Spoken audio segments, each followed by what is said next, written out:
This is Hoops at Home with MJB Basketball. This is going to be Series 2. There's 3 more aspects I want to focus on. And again, we're going to go back to the feet and how important that foundation is.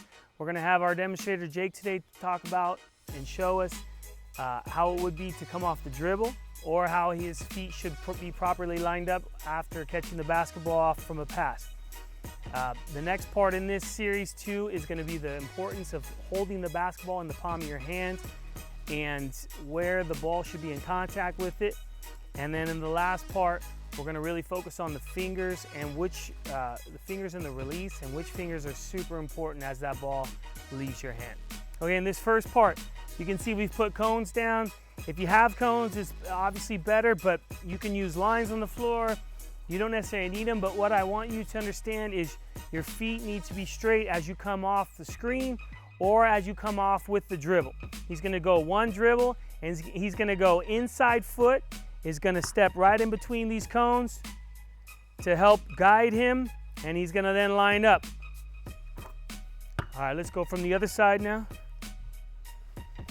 That inside foot, obviously the inside foot switches on this side. Go ahead. Boom, look at that, perfect. And this is his way of coaching himself, your way of coaching yourself. It's a great guide. Let's go back to the first one. I really want to stress this part. When you're coming this side, when you're on the right side of the court facing the hoop, your inside foot is going to be the first foot that goes down and becomes your anchor. In this case, he's going to be going to his left, so his right foot is going to be the first foot that goes down. One, boom, lines up, perfect. He's very rarely going to miss left and right when he's doing it this way. So you might need 2 dribbles this way. Boom, left, boom, perfect. Okay, in this next part, I'm gonna be the passer. Jake's gonna come in, his right foot's gonna go down first, right in between those cones, make sure he's nice and straight. Go ahead.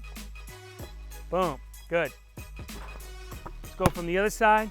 Now his inside foot is gonna be his left foot. Go ahead. Boom, good. I mean, you can see in the second part, I really want kids to understand, this ball should not be touching the heel of your hand. It's really important to keep that ball off that heel. You'll lose contact, you'll lose control. Similar with dribbling the basketball. If I let this ball come in contact with that heel of my hand, I'm gonna lose control. Right now, I'm really focusing on the fingertips and the pad of my hand touching that ball. And same thing, when I go up to shoot, there should almost be the space. I can see the camera from here. So really want to get away from kids holding the ball like this. It's just not something you want to be able to do in the future. It's probably going to feel uncomfortable at first, but it's something that you just got to get used to. Do it again for the audience. Boom. You can see that space is right there.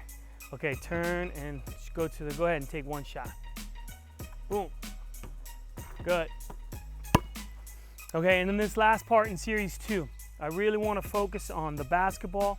And if you looked at your hand, the 2 longest fingers are your index and your middle finger. These are most likely the last 2 fingers to be touching the basketball, and they are perfectly in line with your elbow and your wrist. So you really want to focus on that ball coming off these 2 fingers. Okay, in this portion, Jake and I are going to shoot the ball back and forth to each other, and we're really just going to focus on the ball coming off these 2 fingers as the ball leaves our hand.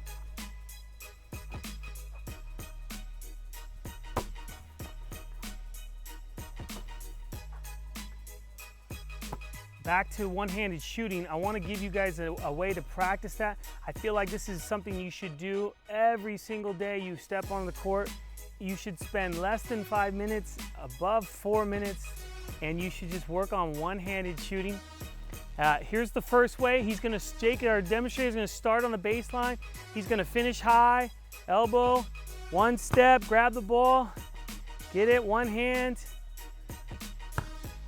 Okay, in this second part, another opportunity for him. Spend 5 minutes when he first gets out on the court, hitting that backboard, elbow's gonna finish high, he's gonna snap that wrist, and that ball should come perfectly right back to him. Good, one more. A simple, effective way to do that and just get those reps in, teach that muscle memory. And then this third opportunity, you're gonna choose the side of the backboard, either side. Obviously, this one's gonna be a little bit more advanced. Perfect. Come right back, one hand. And if you notice his elbow, it is not out. It is perfectly straight. It is hard to have your elbow out when you're shooting one-handed. Okay, series 2, skill challenge, the fun challenge, the beginners group. You're gonna go crossover dribble each time you see a cone, 3 times. Come either way, try and alternate. Come off, line up straight, shoot your shot. You're trying to make 9 shots. You're gonna set a clock, go through the cones, crossover dribble, crossover dribble, crossover dribble. Try and alternate. Once you've made 9 shots, stop your clock, post your time in the comment section. The advanced group, we're gonna have 3 different dribbles. You're gonna have to make 3 shots when you have done crossover dribbles through the cone.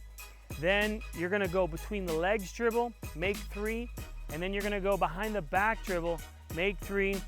Again, using the clock to see how our times are. Obviously, if you miss, that one doesn't count. We're only going on makes, 3 makes for crossovers, 3 makes between the legs, 3 makes for behind the back, for a total of 9, and that's for the advanced group. Thanks for watching Hoops at Home with NJB Basketball. This was Series 2. Hopefully we'll see you guys back for Series 3.